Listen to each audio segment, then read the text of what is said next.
Anak, Ernesto, sige na. Pumayag ka na. Sumama ka na sa akin. Gusto na kitang isama ngayon sa pupuntahan ko. Ayaw ko nang magkahiwalay tayo. Hindi na ako papayag dun. Ngayon kasi okay na ang lahat. Dadalhin? Kung sasama ako sa inyo, sino kasama ni Lola dito sa bahay? Yan ang hirap sa inyo, Nay. Nung iniwan mo ako sa pudar ni Lola, ang dali nyo nang gawin. Ngayong malaki na ako. Basta mo na ako babawiin. Bakit, Nay? Dahil may pakinabang na ako? Hindi mo alam ang dinanas ko, anak. Ginawa ko yun para sa kapakanan mo. Maniwala ka. Kapakanan ko? O kapakanan nyo? Hindi nyo rin alam yung dinanas ko. Hindi pa nga ako tapos sa pagluluksa sa pagkawala ni tatay nun. Iniwan mo na ako?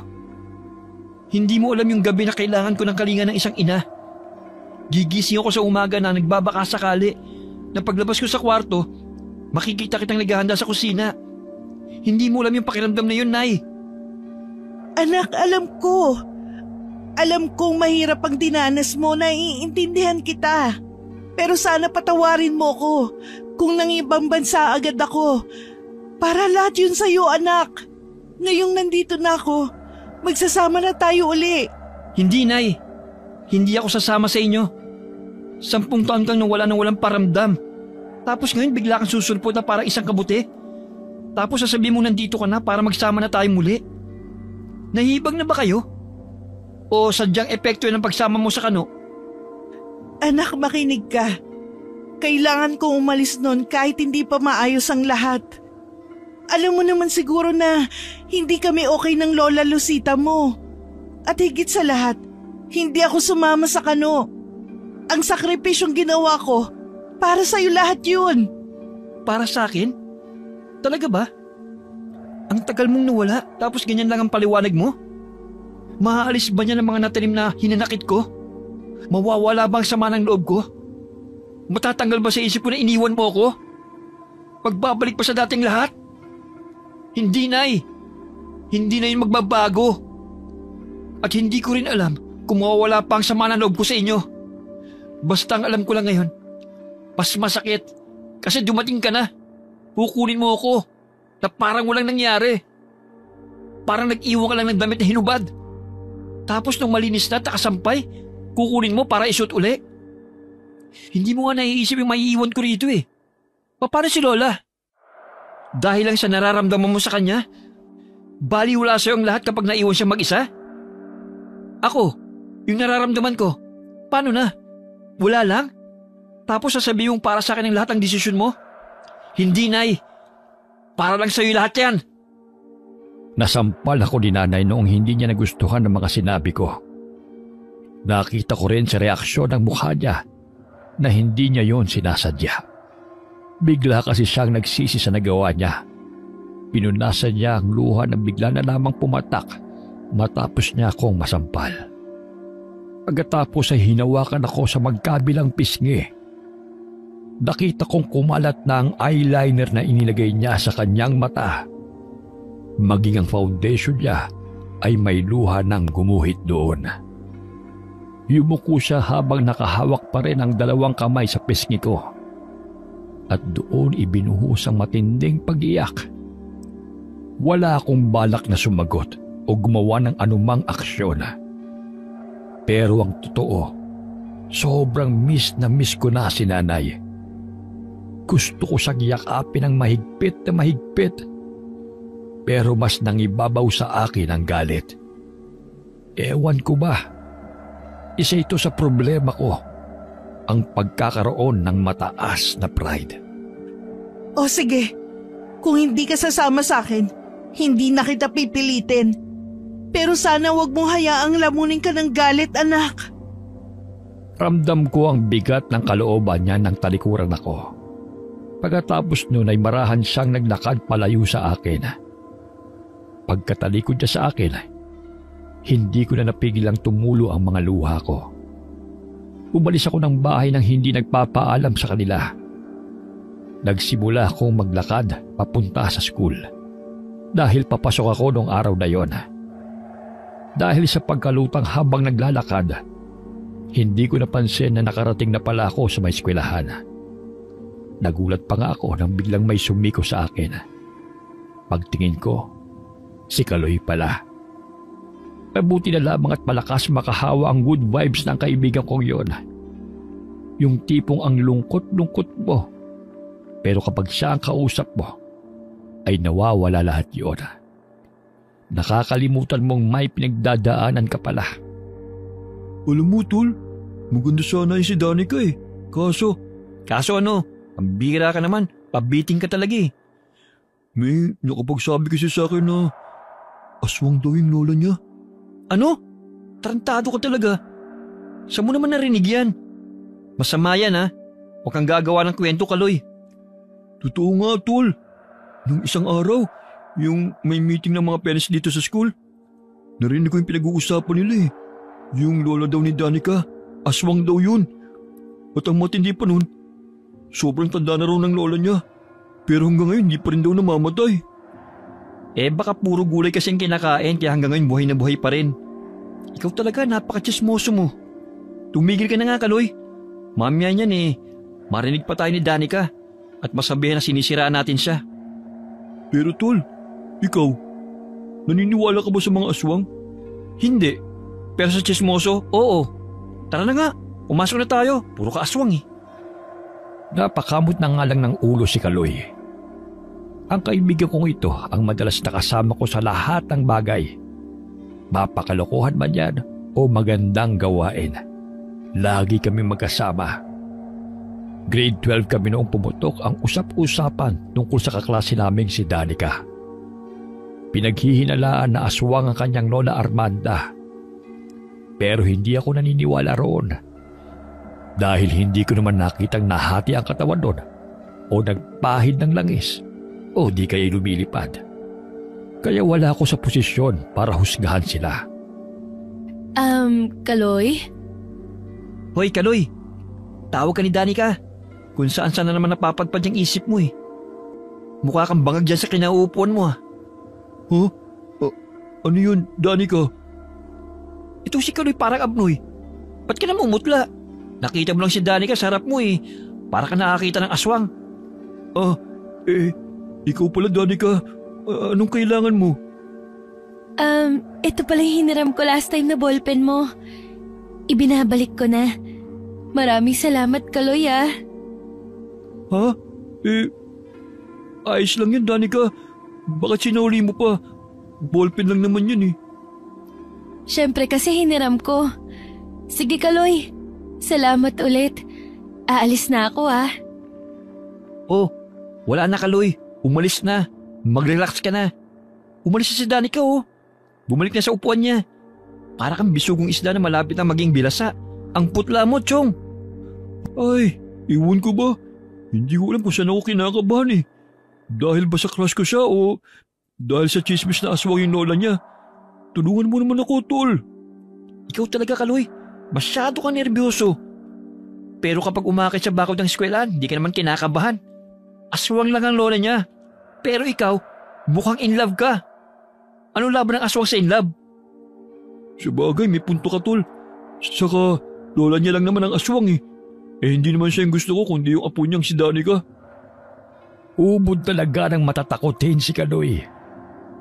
Pero halata naman kay Danica na may gusto rin siya kay Kaloy. Sa totoo lang, may itsura tong kaibigan kong si Kaloy. Maputi, matangos ang ilong, tapos matangkad din. Kaya nga lamang, duwag, takot sa dilim, takot sa aswang.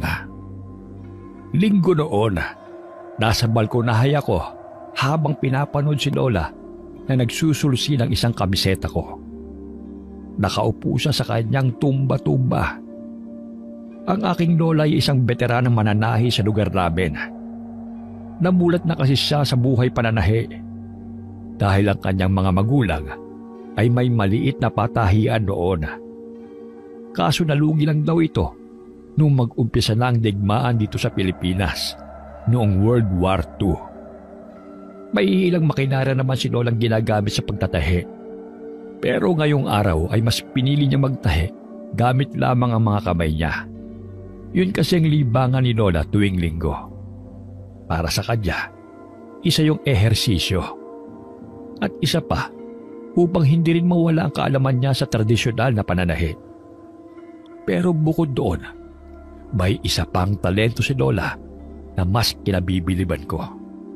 Pero ang talento niyang yon ay lingid sa kaalaman ng aming pamilya. Ako lamang ang pinili niyang pagsabihan noon. Siguro dahil ako lang ang nag-iisang apo niyang lumaki sa puder niya. Ang sabi niya sa akin, sikreto lang naming dalawa yon. Lola, bakit po bawal sabihin yung sikreto natin? Kaya nga sikreto eh. Bawal sabihin. Ikaw talagang bata ka. Matanda ka na, ang hina pa rin ang utak mo. Si Lola talaga oh. Pero may isang tanong pa ako, Lola. Oh, ano naman yon, Ernesto? Sabihin mo na at busy ako. Ginayo mo ba si Lolo para mahalin ka niya? Hoy! Pambihira ka naman, bata ka eh.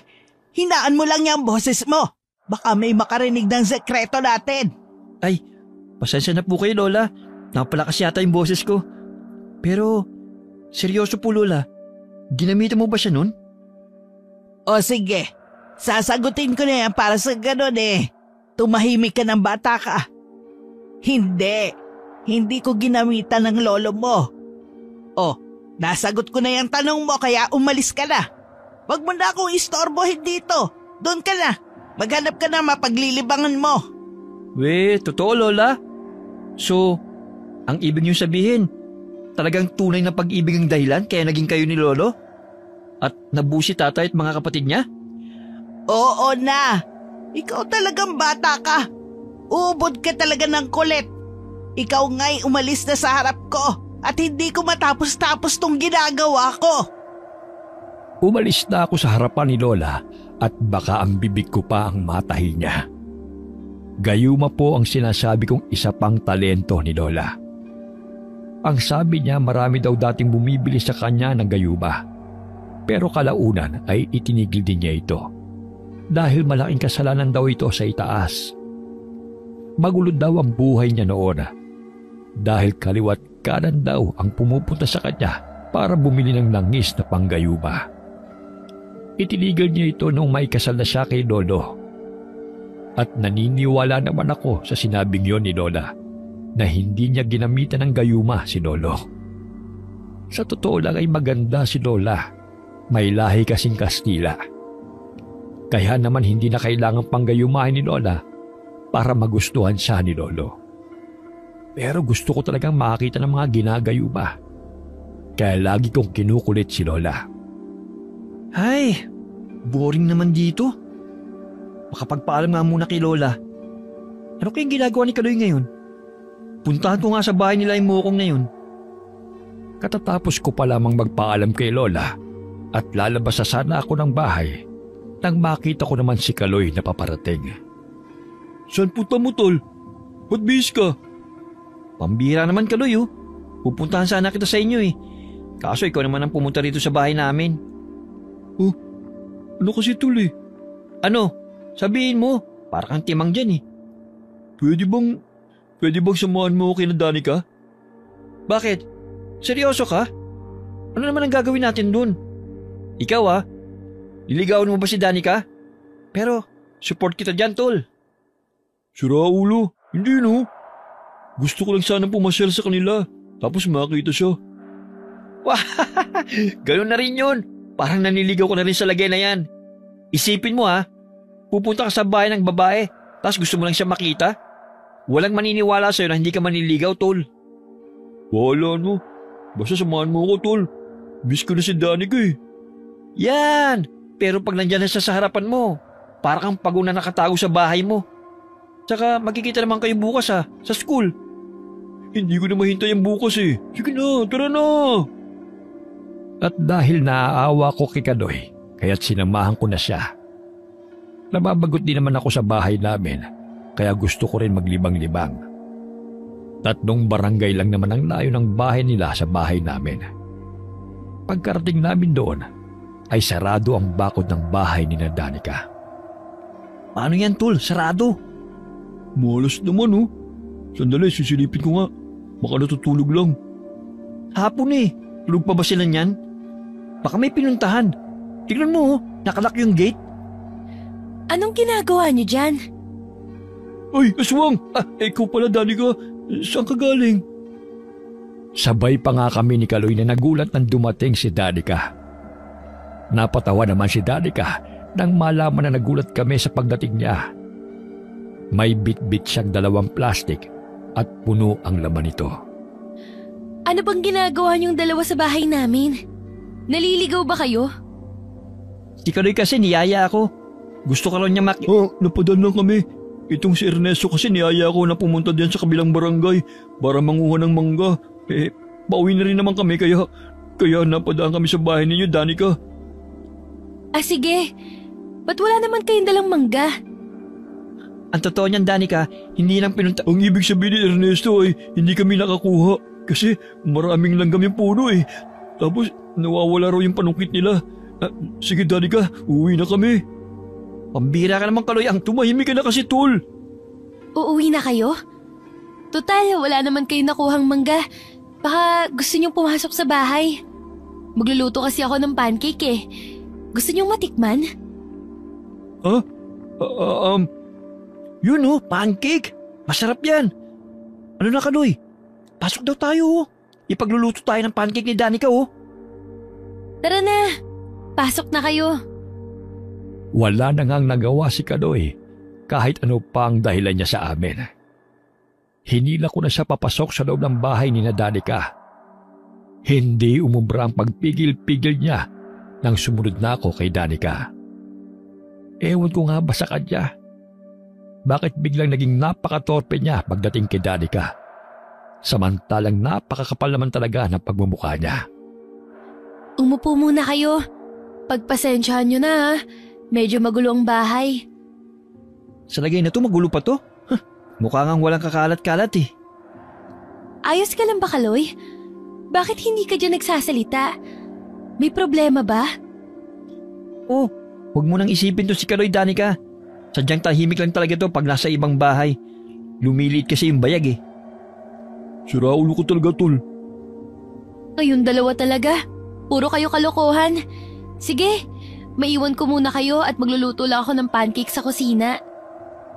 Nilibot ko ng tingin ang buong bahay. Ito yung tipikal na bahay na normal sa isang Pilipino.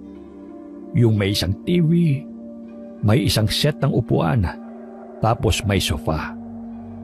Malinis yung sahig at kisabe.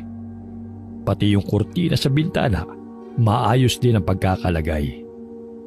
May 2 kwarto na puro sarado ang pintuan. May ilang larawang nakakwadrong nakasabit sa dingding. Pero wala akong nakitang salamin. Walang nag-iingay, siguro dahil walang tao sa labas o maging dito sa loob. Maliban kasi sabi ni Kaloy na nakaupo sa sofa, ay wala na akong nakikitang ibang tao. Maging yung sinasabi nilang lola ni Danica, hindi ko nakikita. Maya-maya ay bumalik si Danica sa amin at may dala siyang 2 basong malamig na tubig. Uminom daw muna kami habang hinihintay maluto yung pancake. Pagkatapos naman ay bumalik din siya sa kusina. Umagaw sa atensyon ko ang isang tungkod na nakasandal malapit sa isang kwarto. Hindi ka ba natatakot, tol? Parang kakaiba dito sa bahay ni Danica. Kaya ka na naman sa mga nararamdaman mo Niyaya mo ako dito tapos ngayon tatakutin mo ako? Totoo nga, tol. Nung pagpasok pala natin kanina sa bakod, may iba na akong nararamdaman Tapos sobrang bigat ng pakiramdam ko dito sa loob ng bahay. Ganyan siguro pag in love. Mabigat ang pakiramdam tapos may ibang pakiramdam, tol. Tingnan mo nga yung paligid Sobrang linis. Yung sahig naka-floor wax pa. Inumin mo na lang yung tubig mo. Sa totoo lamang, tama si Kaloy. Noong pagpasok nga namin sa bahay, may ibang aura akong naramdaman. Sobrang bigat ng katawan ko pagkaapa ko pa lamang sa sahig. Pero ayokong ipahalata yun kay Kaloy at baka kasi magpanik pa siya. Napaka-nervyoso kasi niya. Kaya baka yun pa ang maging dahilan para mapahama kaming 2. Uwi lang kaya tayo, tol. Kinakabahan talaga ako Paano yung pancake? Masarap kaya yun? Uunahin mo pa ba yung kaysa sa mga sarili natin? Baka kainin tayo ng aswang dito. Sige. Pero magpaalam muna tayo kay Danica. Baka mamaya magulat yun na umuwi tayo. Sabihin na lang natin nang bilang sumakit yung tiyan mo. Eksakto naman doon na tapos na si Danica magluto ng pancake. Hindi ko alam kung paano magpapaalam sa kanya nang hindi mahalata na kinakabahan kami. Mukhang uulan na rin kasi, kaya kailangan na rin naming umuwi ni Kaloy. Para tuloy na sayang lang ang pagpunta namin dito. Ang pangit lang talaga ng ambience ng bahay na ito. Pakiramdam ko, may iba pang nakatingin sa amin. Danica, bigla kasing sumakit yung tiyan ni Kaloy. Uwi na sana kami. Ha? Sumakit yung tiyan mo, Kaloy? Sayang naman. Luto na tong pancake eh. Oo, Danica, pasensya ka na. Bigla lang sumakit yung tiyan ko eh. Kailangan mo ba ng banyo? Doon yung banyo namin. Hindi kasi ako sanay sa ibang banyo eh. Ito kasi si Kaloy kung ano-ano kinakain. Kaya tuloy sumakit yung tiyan niya. Sige na Danica, mauna na kami. Salamat dito sa tubig ha. Pasensya ka na, naabala ka pa namin. Tumayo na kami at handa na sanang lumabas ng bahay ni Danica. Nang biglang bumukas ang isang kwarto roon at lumabas ang isang matandang babae. Kulubot ang mukha na may matangos na ilong. Medyo pakuba na rin ang likod nito. Sa tansya ko, nasa 80 pataas na ang edad niya. Napansin ko na mayroon siyang peklat sa noo. Para tong tinaga ng matalim na bagay. Uuwi na kayo? Opo Lola. Uuwi na sila. O nga pala, siya ang Lola Armanda ko. Lola, mga kaklase ko pala, si Ernesto at si Kaloy. Hello po Lola. Pasensya na po, uwi na po kami. Bigla po kasing sumakit yung tiyan ng kaibigan ko eh. Sayang naman kung uuwi na kayo. Ipinaghanda kayo ni Danica ng merienda. Iyaan nyo na Lola. Baka kasi abutan din sila ng ulan eh. Sige na, tumuloy na kayo. Iba ang tono ng pananalita ng lola ni Danica. Para bang ayaw niya pa kaming paalisin. Lahat ng paraan ng pagpigil para hindi kami umuwi ay ginawa na niya. Sa paraan niyang yun, pinaparamdam niya sa amin na para bang may binabalak siyang hindi maganda. Dahil mukhang bubuhos na rin ang ulan, ay nagpaalam na kami sa kanila at saka nagmamadaling lumabas sa bahay. Bago ko tuluyang lumabas ng bako nila, ay nilingon ko pa ang matanda. Kita kong nakasilip siya sa bukas na bintana nila. Kakaiba siyang tumitig. Matalim. Bilisan mo, tol. Mukhang uulan na oh. Mabuti nakalis tayo dun. Bumuhos yung ulan. Mahalaga nakalis tayo sa bahay na yun. Sa punto mo parang may gusto kong sabihin, tol ah. Ang totoo niyan, kanina pa talaga ako may napapansin sa bahay nila at sa matandang yun. Anong ibig mo sabihin, tol? Yung lola ni Danica. Malakas ang kutob ko na may kakaiba sa kanya.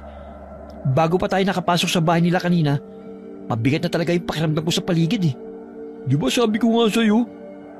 Nakakatakot yung aura na bumabalot doon. Nagsisitayo kanina yung mga balahibo ko eh. Bumuhos ang malakas na ulan na may kasamang kulog at kidlat. Sa kapal ng ulan halos hindi na namin makita ang daan. Kaya nagdesisyon kaming sumilong ni Kaloy sa isang sirang bahay na malapit sa kalsada. Kahit medyo maaga pa naman, ay madilim na ang paligid. Dahil makulimlim na gawa ng maitim na ulap at malakas na ulan. Hindi naman gaanong kalakasan ng hangin. Talagang yung ulan labang ang matindi. Pumwesto kami ng sandal ni Kaloy sa loob ng sirang bahay. Bukas naman ito at saka walang nakatira. Bakit kaya walang nakatira dito? Sayang naman ang bahay na ito. Mukhang maayos pa naman ah. Oo nga no. Maluwag sa loob. Tapos may second floor pa. Sira na yung ibang bahagi pero masasabi mo pa rin maayos pa rin tong tirahan. Konting pagkumpunin nito, maganda na ulit to. Ay, Kailan kaya titila itong malakas na ulan? Sigurado kong hinahanap na ako sa amin. Lalo na ako. Sigurado nag-aalala na sa akin si Lola Lucita. Ikaw kasi, yaya ka ng yaya. Ayan tuloy, stranded tayo sa sirang bahay na ito. Anong ako? Ikaw din. Kung hindi ka sana pumayag sa alok ni Danica na pumasok sa bahay nila, edi sana nakauwi na tayo kanina pa, no? Aba, ako pa ngayon na may kasalanan? Sino ba nag-iaya sa akin na punta si Danica? Ako. Sino naman yung natakam at gustong kumain ng pancake? Ako! Pero sino yung nakamiss kay Danica? Ikaw, di ba? Napatigil lamang ang pagtatalo namin ni Kaloy nang may dumating at sumilong na isang tao sa bahay. Pumwesto siya ng tayo sa malapit sa pintuan. Hindi man lang niya kami pinansin. May suot siyang kulay itim na kapote na siyang nakatabon sa buong katawan niya. Pero base sa hubog ng katawan at tindig nito, alam ko na isa siyang matandang babae. Malakas ang ulan, Lola, no? May bagyo kaya? Hindi ka sinagot, Tol. Siguro bingi. Lola, pinabot kaya yata ng ulan sa daan. Ano sa palagay niyo po? May bagyo kaya? Ilang beses namin kinausap ang matanda. Pero hindi siya sumasagot sa amin ni Kaloy. Nakatayo lamang siya habang nakatuon ang paningin sa malakas na buhos ng ulan. Inisip ko na lamang na baka hindi niya kami naririnig dahil sa lakas ng tunog ng ulan. At isa pa, naroon siya sa pintuan ng bahay at medyo mas malalakas ang patak ng ulan doon. Pero maya-maya, sinulyapan niya ako at tsaka ngumisi. Kahit hindi ko gaanong maaninag ang kanyang mukha, ay kitang-kita ko naman ang peklat niya sa mukha. Hindi ko lang talaga matiyak kung lola ba yun ni Danica. Dahil hindi lang naman siguro ang lola ni Danica ang merong ganong peklat sa mukha. Saglit lang to, lalapitan ko. Baka hindi tayo naririnig eh. Lola, saan ba kayo nakatira? Ang lakas nitong ulan, no? Saglit, Tol. Hindi mo ba nakikita? Tumingin siya sa atin. Hindi ko alam pero parang sinadya niyang sumilong dito. Lumingon ba? Hindi ko napansin eh. Anong ibig mong sabihin, Tol? Hindi pa ako sigurado pero mukhang... Hindi pa ako tapos sa sasabihin ko nang biglang lumingon ang matanda sa amin at saka sinunggaban kami ni Kaloy. Sa pagkakataong yun ay nag-iba na ang mukha niya. Naglalaway at nagbabaga ang dalawang mga mata. Aswang! Aswang! Takbo, Kaloy! Takbo! Mabilis kaming napatakbo ni Kaloy papalabas ng bahay na yon. Kahit malakas ang ulan at hindi namin gaanong makita ang daan, ay hindi namin yon pinansin pa. Ang mahalaga ay kung paano kami makakalayo sa lugar na yon. Nang makalayo na nga kami, ay medyo humupa na ang kaba sa dibdib ko at hindi na rin naman niya kami hinabol pa. Pambihira, ano yun? Bakit naglalaway siya ng malapot? Muntik niya na ako makagat. Buti lang dakmain niya ako, nakaiwas ka agad ako. Kung sino man yun, isa lang ang sigurado ko, aswang siya. Nakita mo yung mata niya? Sobrang pula. Buwisit na aswang na yun. Nabasa tuloy tayo ng ulan. Ang lamig, punyeta siya. Nakauwi naman kami ng maayos ni Kaloy. Yun nga lamang ay basang-basa kami. Pero hindi namin makakalimutan ang karanasang yun sa isang nilalang na yun. Meron akong hinala kung sino yun. Pero wala pa naman akong sapat na ebidensya kung sino talaga ang aswang na yun. Kinabukasan, maaga akong pumasok sa eskwela. Umuulan pa rin naman, pero panaka-naka na lamang. Dahil masyado pang maaga, binuhat ko ang isang silya at saka inilagay sa tapat ng pintuan ng silid-aralan namin. Wala pa noon si Kaloy. Naisip ko nga na baka hindi siya papasok dahil sa nangyari sa amin kahapon. Mga ilang saglit lamang ay dumating na si Danica. Meron siyang suot na kapote at laking gulat ko dahil halos kapareho yun ng suot ng matanda kahapon. Oh, Ernesto, ang aga mo namang pumasok. Nabasa ba kayo kahapon ng ulan? Ha? Oo eh. Inabot talaga kami. Teka, kaninong kapote yan? Sa'yo ba yan? Hindi to sa akin. Sa Lola Armanda ko to. Hiniram ko lang. Bakit? Wala. Maganda kasi. Dumiretso na ng pasok si Danica nang matapos niyang tupiin ang kapote niyang dala. Hindi ako maaaring magkamali. Ang kapoteng suot ni Danica at suot ng matanda kahapon ay iisa. Kung ganoon, totoo nga ang bali-balita na aswang ang lola ni Danica. Hindi ko alam kung alam din ni Danica ang tungkol sa lola niya. Danica, bukod sa lola mo, sino pa yung kasama mo sa bahay niyo? Ulilang lubos na ako. Bata pa lang daw ako nung namatay yung mga magulang ko sa isang malagim na aksidente. Tapos ang Lola Armanda ko nang nagpalaki sa akin. Bakit mo natanong? Wala. Pareho pala tayo sa lola lumaki. May iba ka pa bang kamag-anak? Ang ibig ko sabihin, kapatid ng nanay o tatay mo? Meron. Ang tiya Lilibeth ko. Kapatid ni tatay. Isang beses lang yata siyang dumalaw sa bahay. Pero minsan pinupuntahan niya ako dito sa school. Ewan ko ba dun kung bakit ayaw niyang pumunta sa bahay. Ang bait-bait nga ni Lola sa kanya eh. Sana siya ngayon? Bakit hindi ka sumama sa kanya? Katunayan gusto nga niya akong kunin eh. Kaso umayaw ako. Gawa ng mag-isa lang si Lola kung sakaling sasama ako sa kanya. Sigurado na ako sa kutob ko na aswang nga talaga ang lola ni Danica. Base sa mga sinasabi ni Danica, mukhang wala siyang ideya na aswang ang lola niya. Naisip kong kailangan gumawa ako ng paraan. Kailangang mapabagsak namin ni Kaloy ang aswang. Dahil kung hindi, baka dumating ang araw na maging aswang na rin si Danica. Pagkatapos ng klase ay agad na akong dumiretso ng uwi. Bago ako makarating sa bahay, ay may isang puting kotse na nakaparada sa tapat ng bahay namin. Agad ko namang nakita si nanay, nakausap si Lola. Kaya nagtago ko sa isang malaking puno malapit doon. Maya-maya ay umalis din naman si nanay, sakay sa kotse na yon. Nandito na po ako, La. Anong ginawa nun dito? Dadalawin ka sana. Kaso ang sabi ko sa kanya, hindi ka pa nakakauwi. Nag-usap lang kami saglit tapos umalis din agad. Mabuti po't kinakausap mo na yan. Ernesto, kahit ano pang nagawa niya, nanay mo pa rin siya. Bakit ayaw? Pasok na po ako sa loob ng bahay, La. Ano ba makakain dito? Hindi ko na pinansin pa ang sumunod na sinabi ni Lola. Hindi rin naman kasi ako interesado roon. Lalo na kung tungkol kay nanay. Ewan ko nga ba kay Lola.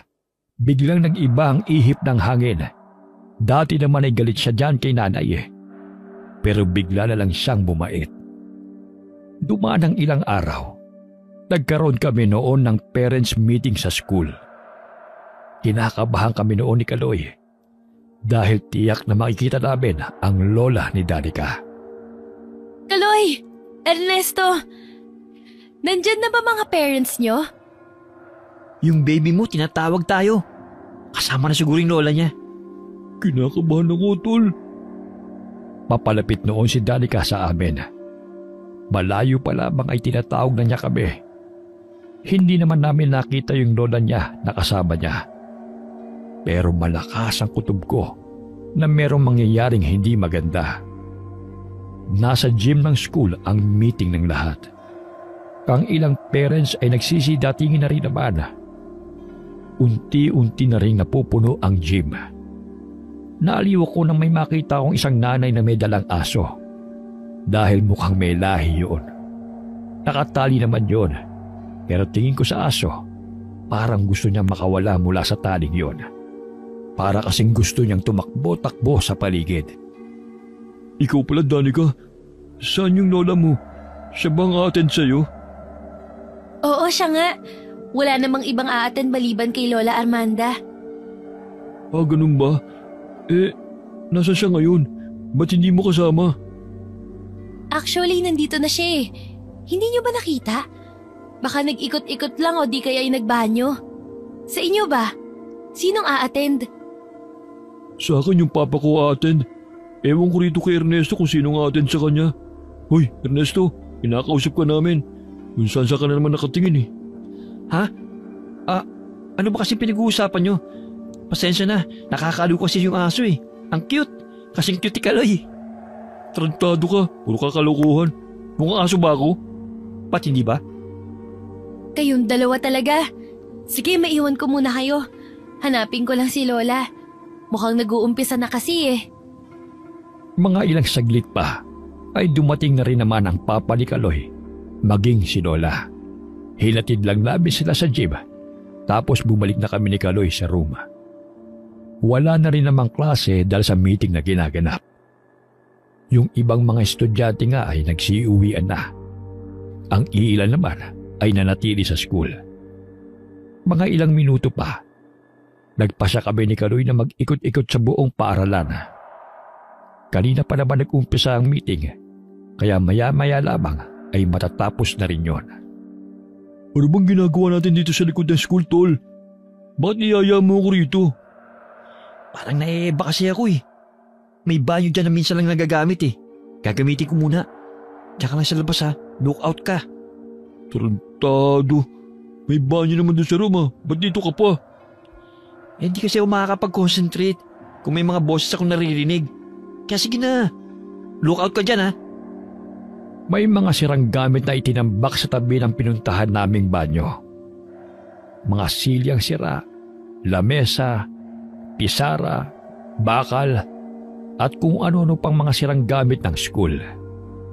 May mga lumang classroom din ng school doon na hindi na ginagamit. Ang ibang parte nga ay natatabunan na ng matataas na talahib. Nakapwesto na ako ng upo sa toilet bowl. Nasa kasagsagan na ako ng kasarapan noon sa ginagawa kong pagbabanyo nang makarinig ako ng kaluskos sa likod ng banyo. Parang may kung sinong tumatakbo sa damuhan doon. Kaloy, ikaw ba yan? Anong ginagawa mo dyan sa likod? Ano sinisigaw-sigaw mo dyan?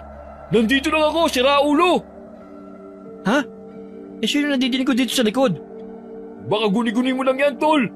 Bilisin mo na dyan! Matatapos na yung meeting! Tinapos ko na nga ang ginagawa ko at saka lumabas ng banyo. Agad kong sinilip ang likuran ng banyo at doon ko nakita ang mga damuhang nakatumba. Parang may kung sinong dumaan doon, kaya kinanabutan kagad ako. Tara na, umalis na tayo rito. Paano ka? Mukhang balisya ka, Tol. Ano ba nakita mo sa likod? O ay lumabas ang sama ng loob mo sa banyo? Hinila ko na kaagad si Kaloy na umalis. Tapos sinabi ko sa kanya kung ano yung mga nakita ko. Kinabahan naman siya at kung ano-ano nang iniisip. Pagkarating namin sa isang building, nakasalubong namin ang isang babaeng estudyante. Sabi niya nawawala daw ang aso nila at dito banda tumakbo. Pero ang sabi namin, wala naman kaming nakitang aso roon. Nalaman ko, yun yung aso kanina na tinitignan ko na hawak ng isang nanay.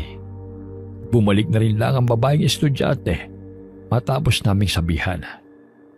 Niyaya ko naman si Kaloy na pumasok na sa gym kung saan ginaganap ang meeting. Pagkapasok namin doon, nakita kaagad namin si Danica. Oh, Danica, saan yung lola mo? Hindi ko nga mahanap eh. Kanina pa ako ikot ng ikot. Matatapos na yung meeting, hindi ko pa rin siya nakikita. Akala ko ba nandito siya? Oo nga eh. Pero ewan, hindi ko siya mahagilap. Pero maya-maya ay dumating ang lola ni Danica. Galing daw siya sa labas ng school dahil may pinuntahan daw itong isang kakilala. Pero may napansin akong kakaiba sa suit nitong damit at sandalyas. Medyo maputik ang sandalyas niya at may mga maliliit na bulaklak pa ng halaman na nakadikit sa damit niya. Para siyang galing sa isang talahiban. Kaya doon ako nag-umpisang kutuban. Kumusta kayo mga bata? Maayos naman po, Lola. Kaloy, samahan mo ko. May kukunin na ako sa room. Danica, mauna na kami sa inyo, ha? Hinila ko na kaagad si Kaloy. Ang matanda naman ay pumuwesto ng upo para makinig sa nagsasalita sa meeting. Iniwan din namin si Danica kasama ang ibang close niyang mga kaklase. Nagmadali ako sa paglalakad palabas habang pinagpapawisan. Ano ba yung kukunin natin sa room at nagmamadali ka, Tol? Ikaw talaga, Kaloy. Hindi ka marunong makiramdam. Hindi mo ba napansin yung suit at sandals at damit ng lola ni Danica? May putik. Tapos maraming bulaklak ng halaman na nakadikit sa damit niya. Yung bulaklak na kumakabi sa damit. Tapos, baka nag-araro pa bago pumunta dito. O di kaya'y nandun na sa damuhan. Boplax ka talaga. Halika na, samahan mo ako. Babalik tayo doon sa likod. May titignan lang ako. Sana mali itong kutob ko, Kaloy. Akala ko ba sa room tayo pupunta? Bakit tayo babalik doon sa likod? Natatay ka na naman ba? Ano ba kasi pinagkakakain mong tao ka? Hindi ko na siya pinansin pa. Naglakad na lamang ako ng mabilis at ramdam ko naman ang pagsunod ni Kaloy. Pagkarating namin doon, ay agad kong pinuntahan ang likod ng banyo. Pero ilang minuto pang nilakad namin bago namin natanaw ang isang bagay na nilalangaw sa unahan namin. May kalayuan na ito sa banyo. Mukhang tama ang hinala ko, Kaloy. Ano nga? Puro ka tamang hinala eh. Halika, puntahan natin yung nilalangaw. Yun ang kasagutan sa mga tanong mo. Anong nangyari dyan, Tol? Sino may gawa niyan? Tama nga ang hinala ko, Tol. Tama nga. Anong ibig mong sabihin, Tol? Hindi ako maaaring magkamali. Siya may gawa nito. Sino? Sabihin mo na, Tol. Ang lola ni Danica.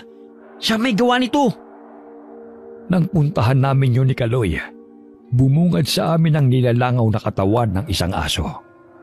Halos masuka kami sa sinapit ng aso. Warak ang tiyan nito. At saka nawawala pang ibang parte ng laman loob nito. Bumalik kami ni Kaloy sa lugar na pinaggaganapan ng meeting.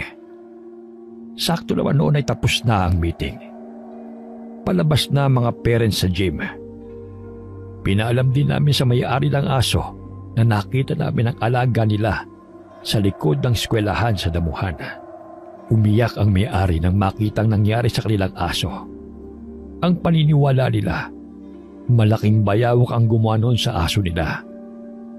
May malalaking puno kasi doon na pinamumugaran ng mga bayawak. Pero kami ni Kaloy, iba ang paniniwala namin. Hindi na namin sinabi dahil alam naming wala rin namang maniniwala sa amin. Pagkatapos naman doon ay umuwi na rin kami. Ikinuwento ko kay Lola ang nakita ko sa school pagka-uwi namin. Hindi ko po nakita, Lola. Pero alam ko na Lola ni Danica may gawa nun. Mahirap ang magparatang hanggat walang sapat na ebidensya, Apo. Ano pa bang dapat na ebidensya? Alam namin ni Kaloy, Lola, na yung matandang yun, aswang. Sige, sabihin na nating aswang yun. Sa tingin mo may maniniwala sa inyo? Wala. Maski si Danica nga siguro, hindi maniniwala na aswang yung lola niya. O sige, may ibibigay ako sa'yo. Itong langis na to, kukulo sa oras na may malapit na aswang sa'yo. Akala ko ba manggagayo mo lang ang talent mo, Lola? Mukhang albularya ka pa. Maraming itinuro ang tatay ko na tungkol sa mga ganitong bagay. Hindi ko lang pinagtuunan ng pansin dahil gusto kong mamuhay ng normal. Kasing liit lang nang hintuturo ko ang bote ng langis na ibinigay niya sa akin. Tapos may takip na kahoy na nakasuksok sa bibig ng bote. Nag-iisa lamang daw yun, kaya kailangan ingatan ko. Kinabukasan, dala ko sa school ang langis na ibinigay ni Lola. Pero hindi ko yun pinaalam kay Kaloy. Baka kasi mataranta na naman siya at malaman ng aswang na meron ako noon. Napakadaldal pa naman ni Kaloy.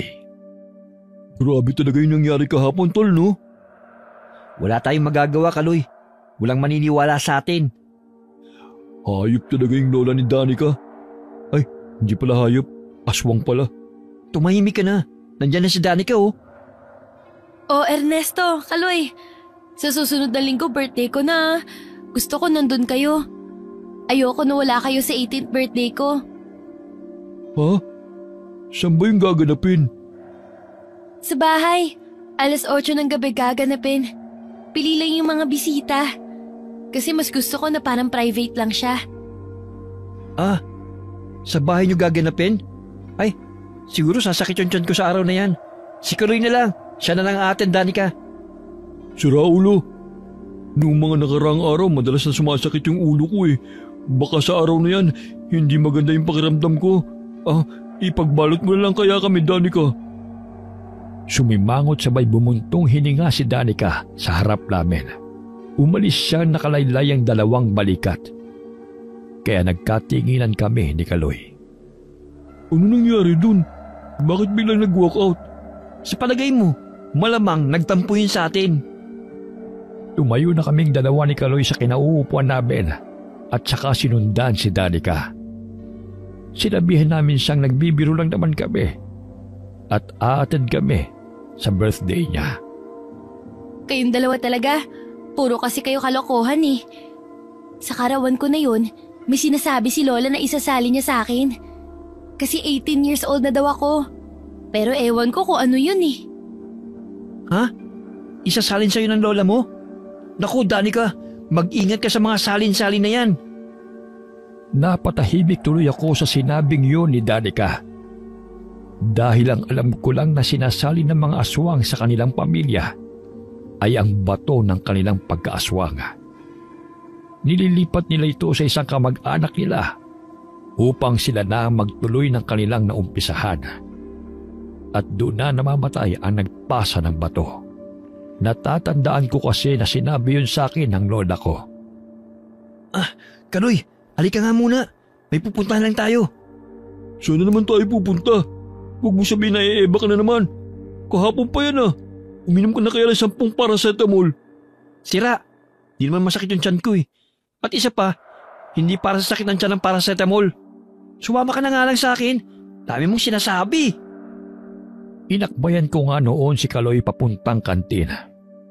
Iniwan naman namin si Danica na naguguluhan sa inasta namin. Delikado ang lagay niya sa lola niya. Balak na ng matanda na isalin kay Danica ang pagkaaswang niya. Kailangan gumawa kami ng paraan ni Kaloy. Hindi namin pwedeng hayaan si Danica sa lola niya. Ano ba kasing ginagawa natin dito sa kantin, Tol? Narinig mo naman siguro yung sinabi ni Danica. May isasalin daw ang lola niya sa kanya. Sigurado ko na bato yun. Bato? Anong bato? Oo, bato. Bato ng pagkaaswang ng lola niya. Pag hindi mo po nagigets, babatuhin talaga kita ng malaking bato sa ulo mo. Kahapon ka palutang eh. Biro lang. Siyempre nagigets ko. So, anong gagawin natin, Tol? Subukan natin pigilan ng lola niyang isalin yun sa kanya. Sigurado ako na gagawin niya yun sa oras na magsiuwian ng mga bisita. Dapat nandun tayo. Nakakatakot naman yung pinaplano mo, Ernesto. Pero sasama ako para kay my loves Danica ko.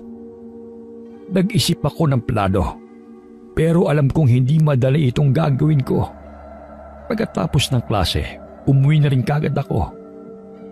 Ayoko na kasing magbabad sa labas dahil delikado yon. Baka kasi matunugan ng matandang yon ang plano namin at baka atakihin niya ako kung nasa labas ako. Aba, mukhang napapadalas na yata ang maagang uwi mo, Ernesto. Dati-rati kung umuwi ka, wala nang araw Baka po kasi biglang magpakita yung aswang sa akin, Lolo at mawalan kayo ng gwapong apo. Teka, kaninong sapatos itong nasa box? Mukhang bago to Bilhin niyo po para sa akin to? Hindi. Nandito kanina ang mga pinsan mo at Tito Greg mo. Dala nila yan. Ibigay ko raw sa'yo. Himala, dinalaw ka nila. Pero maganda tong sapatos Trip ko to. Alam na alam niya yung mga type ko Katunayan yan, Apo. Galing yan sa nanay mo. Patawarin mo na kasi ang nanay mo. Ay, nagbago na pala yung taste ko. Ayoko na nitong sapatos. Ang pangit. Umalis ang nanay mo pagkatapos ilibing ang tatay mo. Pinagbawalan ko siyang lumapit sa'yo. Noon, siya yung sinisisi ko sa pagkamatay ng tatay mo. Pero unti-unti kong napagtanto na mali ako, Apo. Walang linggo na hindi siya nagpapadala ng sulat sa'yo. Pero tinatago ko yun sa'yo. Matutulog na po ako. Hindi ko na nilingon si Lola. Nag-uumpisa na kasing tumulo ang mga luha ko. Hindi ko alam. Pero nakaramdam ako ng konsensya sa loob ko nang marinig ko ang sinabi ni Lola. Hindi ko alam kung kanino ako dapat magalit. Dahil ang pagkakaalam ko, umalis si nanay dahil sumama sa dayuhan. Apo, makinig ka. Halos araw-araw nandito yung nanay mo. Pero maalis din siya na maaga dahil ayaw niyang maabutan mo siya. Dahil yan daw ang gusto mo. Ayaw mo daw siyang makita. Sino ba kasi nagsabing pumunta siya? Pinaniwalaan niyo kung manloloko si nanay na sumama siya sa isang kano. Tapos ngayon, sasabihin niyo yun sa akin? Niloloko niyo ba ako? Alam kong mali ang naging reaksyon ko kay Lola. Hindi ko na rin alam ang ginagawa ko noong mga oras na yon. Basta ang alam ko ay galit ako. Galit ako sa sarili ko dahil hindi ko pinakinggan si nanay. Nagpalason ako kay Lola. Pumasok ako sa kwarto ko at saka nagbukmok. Hindi rin ako pumasok sa eskwela kinabukasan. Katok ng katok si Lola. Pero hindi ko siya pinagbubuksan. Ayoko muna kasi makipag-usap kahit na kanino. Hanggang sa puntahan ako ni Kaloy. Pero nung hindi ako lumabas ng kwarto, ay umuwi na rin siya. Sabi niya hahayaan daw muna niya ako. Naiintindihan daw niya ang nararamdaman ko. Lumipas ang ilang araw. Medyo maayos na rin ang pakiramdam ko. Nakakausap na rin ako ni Lola at maayos na rin kaming dalawa. Bukas na yung birthday ko Dapat magsuot kayo ng casual para sa 18 Roses. Para naman disente kayo tingnan. Ay, oo nga pala. Kaarawan mo na bukas. Wala pa akong naisip na regalo sa'yo, Danica. At saka, bakit kasama kami sa 18 Roses? Ayaw niyo pa nun? Siyempre mga close ko kayong kaklase, no? Saka, hindi na bali na walang dalang regalo. Mahalaga nandun kayo.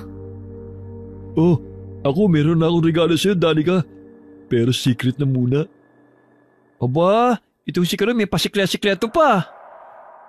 Kinabukasan, araw ng kaarawan ni Danica. Inakabahan ako dahil ngayon ang araw nagaganapin din ang pagsalin kay Danica ng bato ng lola niya. Hindi ko alam kung gagana ba itong plano ko.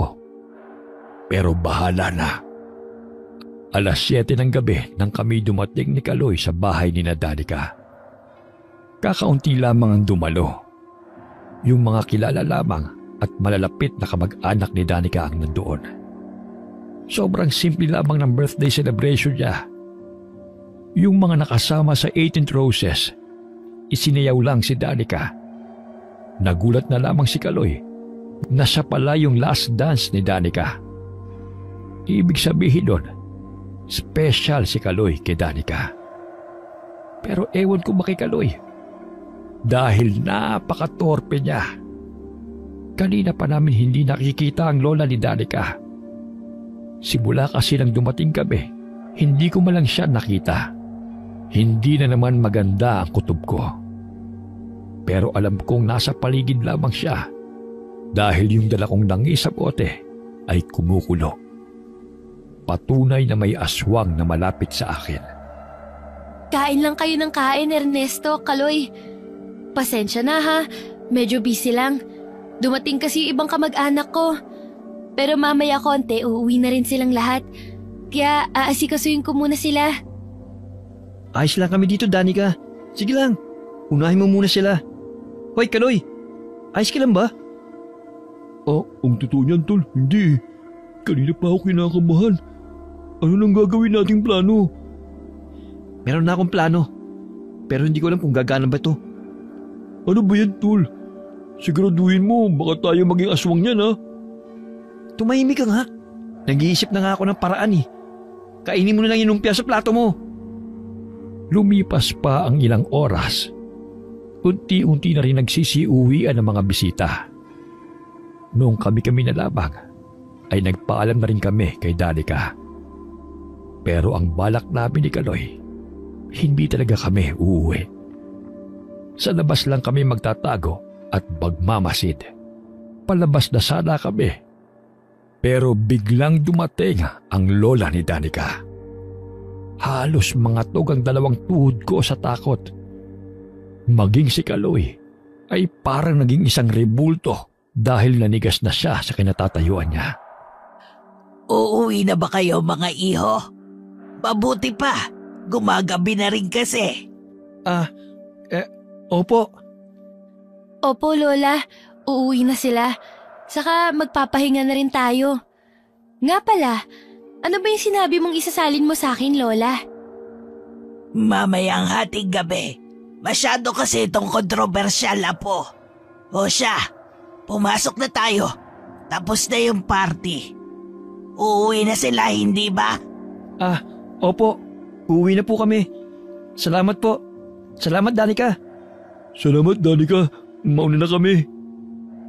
Nagmadali na kaming lumabas ni Kaloy.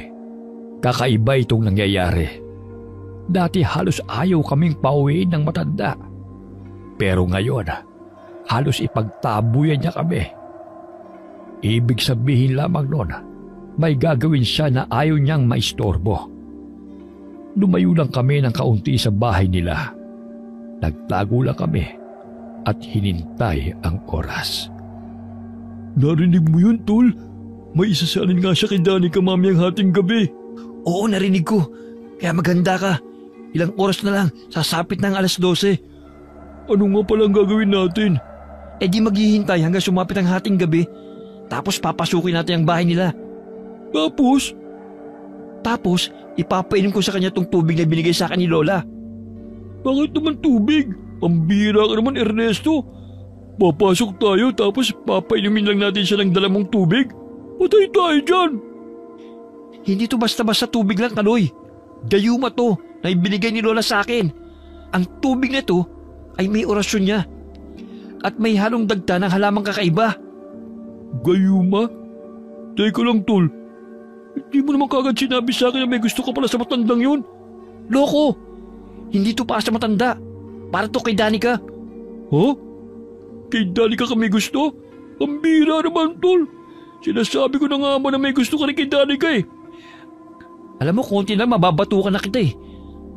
Ayaw mo kasi akong patapusin eh. Ang gayuma na ito, kailangan mong malawayan mamaya. Nang sa ganun, maobses sa'yo si Danica. Yung tipong susundin niya lahat ng gusto mo. Oh, di mo naman kagad sinabi. Ang ibig mong sabihin, lalawayan ko yung tubig? Tapos, may inlove sa akin ng matindi si Danica? Tumpak! At dahil dun, makokontrol na natin siya. At mapipigil natin ang gusto ng lola niya masalinan siya ng bato ng pagkaaswang. Noong tignan ko ang relo na suot ko, ay malapit na mag-12:00. Kaya sinabihan ko na si Kaloy na maghanda. Dahil anumang oras ay papasukin na namin ang bahay ni Danica. At nang dumating na nga ang tamang oras, ay pinasok na namin ang bahay ni Danica.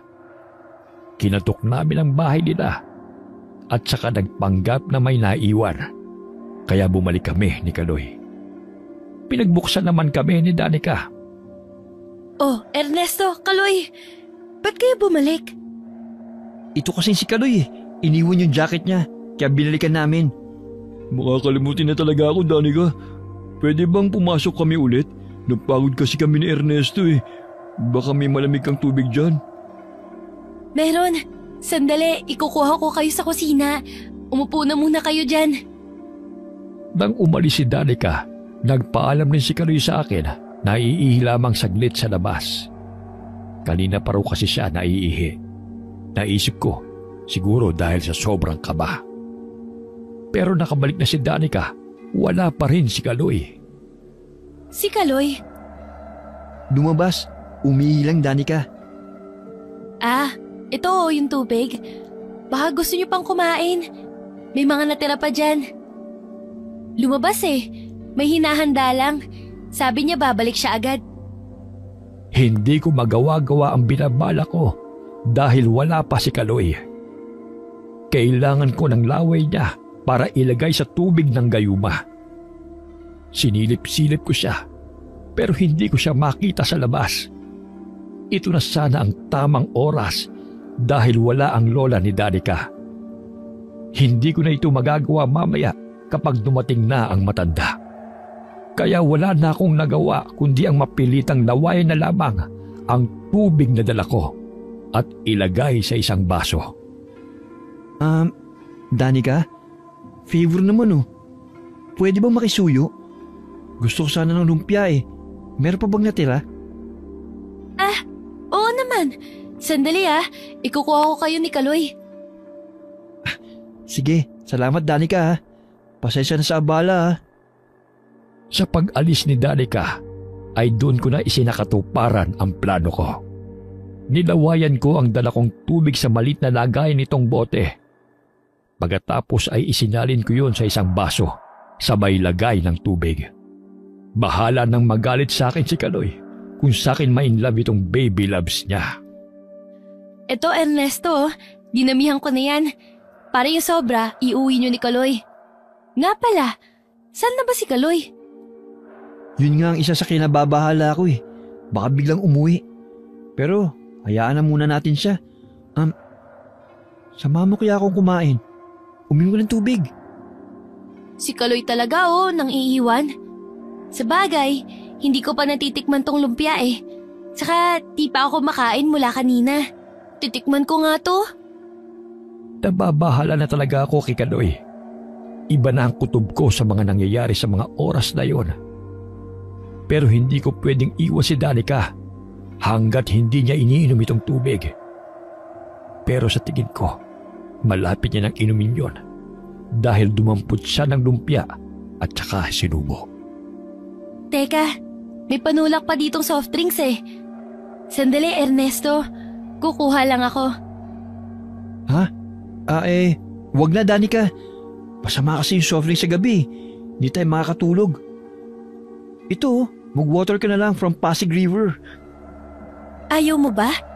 Baka si Kaloy gusto. Naku, walang hilig yun sa soft drinks. Sige na, itong tubig na lang inumin mo. Napangiti ako ng matamis nang tanggapin ni Danica ang basong may halong gayuma. At nung inumin niya nga ito, ay lalong napangiti ako. Sa wakas ay nagtagumpay ako. Ilang minuto na lamang, epekto na ang gayuma. Yun kasi ang sinabi sa akin ni Lola nang ibigay niya yan sa akin. Ang totoo pa nga niyan, nahirapan pa akong kumbinsin si Lola na bigyan ako niyan. Pero ang sabi ko, kakalimutan ko ang kasalanan niya sa akin basta bigyan niya ako ng gayuma. Kaya ayun, binigyan niya ako kahit labag sa loob niya. Ernesto, ba't nakangiti ka? Wala. Natutuwa lang ako kasi inaasikaso mo kami. Maya-maya ay lumabas ang lola niya mula sa kusina. Tumingin siya sa akin ng matalim. Pagkatapos ay tinanong niya ako kung bakit hindi pa raw ako umuuwi. Hindi niya inaalis ang titig niya sa akin. Nakakatakot siyang pagmasdan. Kaya iniwas ko ang tingin ko sa kanya. Nakalimutan kasi ni Kaloy yung jacket niya, Lola. Kaya binalikan nila. Opo, Lola. Aalis na rin kami maya-maya. Bilisan nyo. At may gagawin pa kami. Tapos na yung party, dapat nakauwi na kayo kanina pa. Ang ginawa ko ay lumabas ako para hanapin si Kaloy. Nakita ko siyang nakahiga sa labas ng bakod. Masakit daw ang batok niya dahil may humampas sa kanya. Kaya nawalan siya ng malay. Tiyak ako na lola ni Danica yun. Nakita ko kasi siya bago ako nawala ng malay. Aray, ang batok ko. Ang sakit pa rin. Tumayo ka na riyan. Haharapin na natin yung aswang.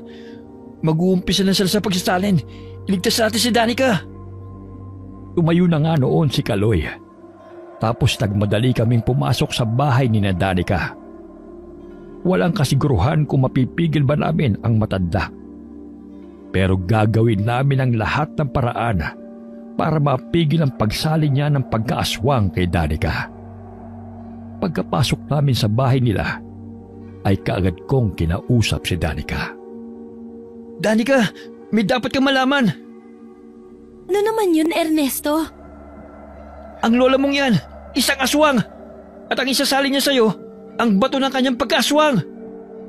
Ano ba tong kalokohan mo, Ernesto? Totoo sinasabi ni Ernesto, Danica. Aswang ang lola mo.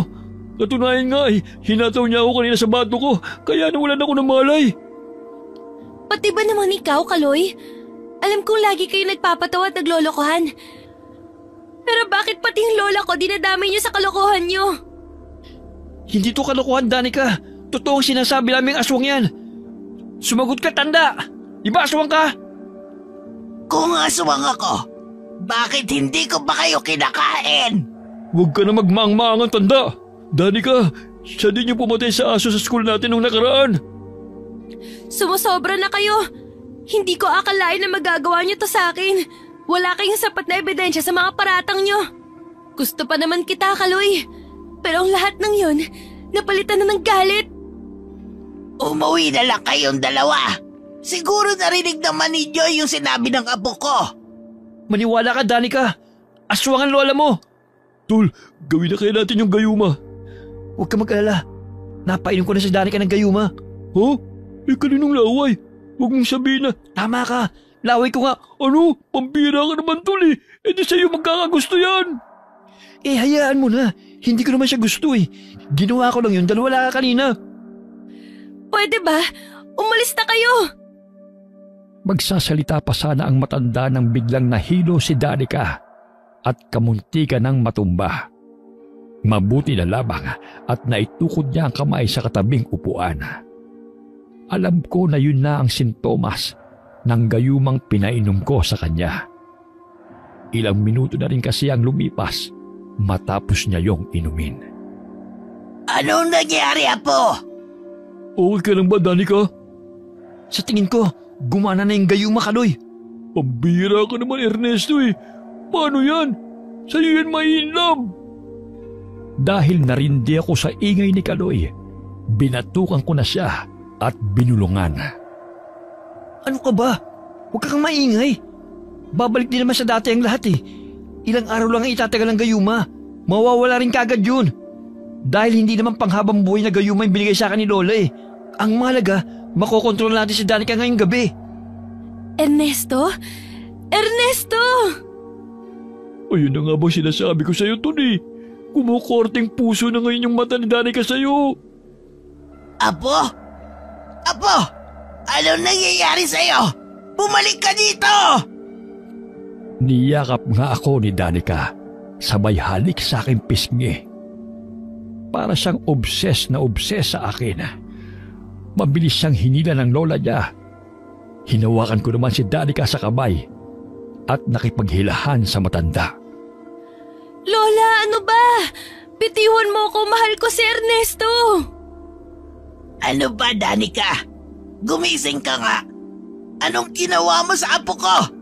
Bakit para siyang linta kumakayakap sa'yo? Wala po. May pinainom lang po ako sa kanya para hindi na matuloy yung pagsali mo sa kanya ng pagkaaswang mo. Sige, apo. Pumili ka. Yang mga kaklase mo o ako na lola mo na nagpalaki sa'yo. Sorry po, Lola. Pero hindi ko kayang mawala si Ernesto. Pwes, magsama-sama kayong lahat. Talagang ginagalit niyo ako. Dahil doon ay nag-iba na ang anyo ng matanda. Para siyang isang mabangis na hayop na nagmula sa masukal na kagubatan. Ang malalapot nitong laway ay tumutulo na sa sahig.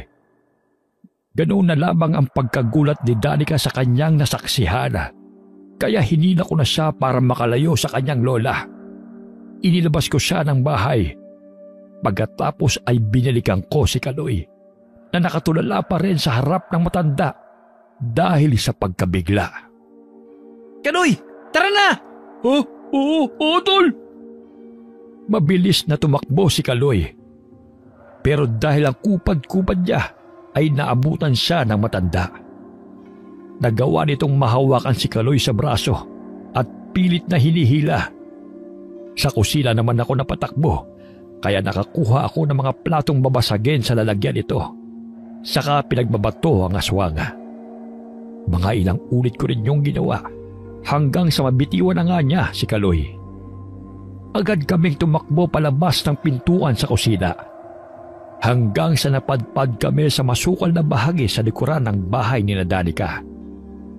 Naramdaman ko naman na sumusunod sa amin si Danica. Nang malayo-layo na ang aming narating, ay nagdesisyon kaming magpahinga na muna sa isang malaking puno. Ayos ka lang ba, Danica? Ayos lang ako, Ernesto ko. Ikaw, okay ka lang ba? Ay, Ernesto naman eh. Tignan mong ginawa mo. Mas nauna ka pang yumakap dyan. Kung hindi ko ginawa yun, baka ngayon, nasalina na si Danica ng bato ng aswang. Pwede bang tumahimik ka muna? Naririndi na sa'yo yung baby loves ko eh. Talaga lang, tol ha? Sa oras na magisingin sa ulirat, isusumbong kita. Ang sarap ng pagkakayakap mo dyan ha. Pwede mo ako naman? Sige, pero teka lang. Nadidinig mo ba yun? Mukhang nandyan yung aswang. Kaya tumakbo ka na! Muli kaming tumakbo ng mabilis hanggang sa makarating kami sa isang ilog. Naaaninag naman namin kahit papano ang daan dahil sa sinag na nagmumula sa bilog na buwan. Kailangan lang naming makalayo sa aswang na yun. Pero habang nagmamadali kami sa aming pagtakbo, ay biglang nadapa si Danica. Natapilok siya, dahilan para mahirapan siya sa kanyang paglalakad. Dahil sa pangyayaring yun, ay medyo bumagal ang aming pag-usad. Kaya wala na akong nagawa pa, kundi ang kargahin si Danica sa aking likod. Hanep, pinanindigan mo talaga tol ah. Sarap na sarap ka dyan ah. Ano ka ba, Kaloy? Sa susunod na araw, sayong na to. Ano bang pinagtatalunan niyo, Ernesto ko? Wala, Danica. Yung boyfriend mo ka ako, ang lakas-lakas. Hindi ko na masyadong pinansin pa si Kaloy. Patuloy lang ako sa pagtakbo kahit mabagal at hirap na hirap. Mabigat kasi si Danica kaya hindi ko magawang tumakbo na mabilis. Nakasunod naman sa amin si Kaloy habang bulong ng bulong at may mga sinasabi siyang hindi ko maintindihan. Pagkarating namin sa dulo, ay may isang kulay itim na aso kaming nakita. Humarang ito sa aming daraanan. Hindi ito gumagalaw sa kanyang pwesto. Ang dalawa niyang matay umiilaw dahil sa refleksyon ng liwanag ng buwan. Kinilabutan ako dahil pakiramdam ko siya ang matanda. Bakit may aso dito sa gubat? Ang laki ah. Huwag mo na lang pansinin, Kaloy. Maglakad ka na lang. Huwag mo siyang tignan. Baka naniligaw yan, tol. Eh di tulungan mo. Dog lover ka naman, di ba? Naku, ayoko. Baka aswang yan. Yun na nga sinasabi ko eh. Kaya hayaan mo na lang. Maglakad ka na lang. Noong malagpasan na namin ang aso, ay hindi pa rin ito gumagalaw. Pero ang hindi namin inaasahan, ang makakita na naman kami ng isa pang aso. Pero napansin ko na yun din ang asong iniwasan namin. Hindi naman kami bumalik sa pinanggalingan namin. Pero ang nakapagtataka, bakit naroroon na naman siya? Lo? Aso ulit? Ilang aso bang meron sa gilid ng ilog na ito? Mukhang yung asong dinaanan natin kanina, Ernesto ko. Katulad din ng asong to. Tama ka, Danica. Ang asong ito, aray! Naku ba, tol? Ba't mo ko kinurot? Wala. Sweet nyo kasi masyado eh. Baka langgamin tayo dito. Baka nakakalimutan mong hinahabol tayo ng aswang. Huwag ka na nga kasi magselos. Sinasakyan ko lang siya eh. Maya-maya, ang itim na aso ay biglang tinubuan ng pakpak. Hanggang sa tuluyan itong naging malaking ibon. lumipad ito at saka nagpaikot-ikot sa ibabaw namin. Sinasabi ko na nga ba pinaglalaroan lang tayo ng aswang. Takbo! Kaya mo pa ba, Ernesto ko? Ang landi nyo, bahala na nga kayo dyan. Mabilis na tumakbo si Kaloy at saka iniwan kami. Siguro ay hindi na kinaya ang matinding selos, kaya napatakbo na lamang na mabilis. Hindi ko rin siya maaabutan dahil sa karga-karga ko si Danica. Pagkarating namin sa dulo, malapit na yon sa highway. Pero medyo mapuno pa rin ang paligid. May tulay roon na siyang nagdurugtong sa dalawang bayan. Bumulusok pa ibaba ang malaking ibon at pasugod ito sa amin ni Danica. Pero noong papalapit na yon ay bigla akong umupo. Dahilan para hindi niya ako mahawakan. Ibinaba ko saglit si Danica para makagalaw ako na maayos. Agad din namang bumalik sa anyong tao ang aswang na yon. Ginagalit niyo talaga ako! Danica! Sumama ka sa akin! Ayoko po, Lola! Ayoko! Gusto ko po si Ernesto! Huwag niyo po kaming paghiwalayin, pakiusap! Hindi mo makukuha si Danica, tanda! Gagawin mo lang siyang aswang at para lang yung sa kapakanan mo, hindi para kay Danica! Tama! Para yun sa kapakanan ng mga aswang! Kumukonti na kasi ang bilang namin sa mundo! Kaya dapat habang bata pa siya, ay isalin ko na itong bato para maging aswang ng maaga si Danica! Nang sa ganon, ang magiging anak niya ay magiging aswang din kagaya niya! Hindi mangyayari ang tanda! Dahil nandito kami ni Kaloy... Ay, putik, nasa ba si Kaloy? Basta pipigilan ka namin! Kung ganon, wala na akong magagawa kundi ang gumamit ng dahas! Muli siyang nagpalit ng anyo bilang isang baboy rabo at saka ako sinugod. Natumba ko ng banggay niya. Kinagat niya rin ako sa braso nang gamitin ko itong panangga. Ibinaba ko muna si Danica para makalaban ako sa aswang. Ernesto ko! Nasaan na ba si Kaloy? Bakit hindi ka niya tulungan? Lola, tama na po! Huwag mong saktan si Ernesto! Ernesto, may sugat ka! Ayos lang ako, Danica. Hayaan mo na si Kaloy. Siguro nakarating na yun sa tulay. Bumalik muli sa anyong tao ang aswang at saka lumapit sa akin. Si Danica naman ay hindi rin makatayo dahil sa paa niyang masakit. Kung hindi sana kayo nangialam, hindi sana ito mangyayari! Tumigil ka na, Lola! Hindi ko akalain na aswang ka! Kasuklam-suklam ka! Ikinakahiya ko ang pamilyang to! Humagulgol si Danica. Dahil doon, nagalit ng matindi ang matanda. Galit nitong sinabihan si Danica. Yan ang napala mo sa kakasama sa dalawang yan! Naging suwail na po! Ikaw na lalaki ka! Humanda ka sa akin! Pagbabayaran mo ang pangingialam mo sa pamilya namin! Katapusan mo na ngayon! Pagkasabi noon ay bigla na lamang niya akong nabitiwan. Pagkabagsak ko sa lupa, ay narinig ko ang pag-igik ng matanda. Mabilis ko siyang tinignan at doon ko nakita ang kawayang tumagos sa dibdib niya. Ayos ka lang ba, anak? Nay, paano po kayo napunta rito? Nakasalubong ko siya doon sa tulay eh. Hinahanap ko raw. Doon siya galing sa bahay ni Danica. Ang sabi kasi ng lola mo pupunta ka sa birthday ni Danica. Tapos may gagawin kayo. Kaya sinundan kita. Nag-alala kasi ako, anak. Hindi ko na malayan noon na tumutulo na pala ang luha ko sa aking mga mata. Bumalik sa alaala ko noong bata pa ako kung paano ko alagaan ni nanay. Napayakap ako ng mahigpit sa kanya.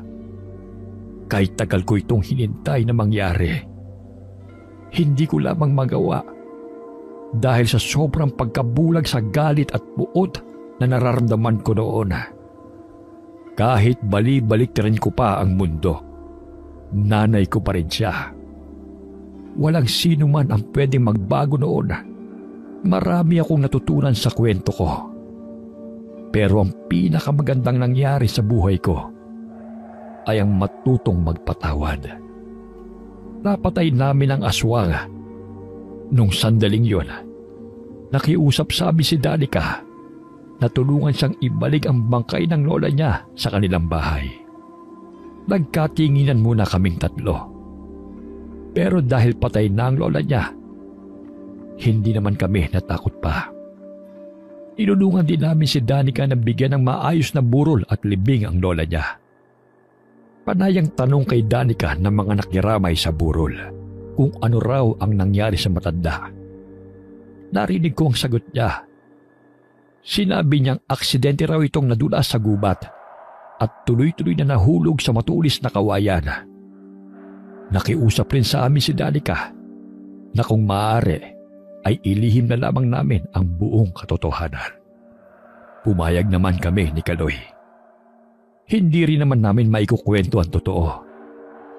Dahil alam naman naming wala ring maniniwala. Bumalik sa normal ang buhay namin matapos ang libing. Alam kong masakit para kay Danica ang nangyari. Pero kailangan niyang tanggapin. Lumipas ang ilang araw. Nawala na ang bisa ng gayuma kay Danica. Nagkaaminan sila ni Kaloy patungkol sa kanilang nararamdaman. Naging masaya naman ako para sa kanilang dalawa. Napangiti ako habang tinitignan ng dalawa na namimili ng prutas. Maya-maya ay nabaling ang tingin ko sa aking ina nang ako ay tawagin niya. Anak, anong prutas ang gusto mo? Halika na, pumili ka rito. Tingnan mo, masasarap ang mga prutas dito. Bagong ani. Pilian na rin natin ang lola mo. Alam kong paborito niya ang Chico. Opo, Nay. Chico ang paborito niya. Di ba paborito niyo rin yun? Aba, natatandaan mo pa yun? Halika, bumili tayo ng maraming Chico. Matapos kaming mamili ng prutas, umuwi kami sa bahay at nagbanding. Sinabihan din ni Lola ang nanay ko na huwag nang umalis. Inalok niya ito na sa bahay na lamang tumira para sama-sama kaming tatlo. Sobrang saya ang naramdaman ko noon dahil muling nabuo ang aking pamilya na dating watak-watak. Salamat po, Panginoon. Wakas.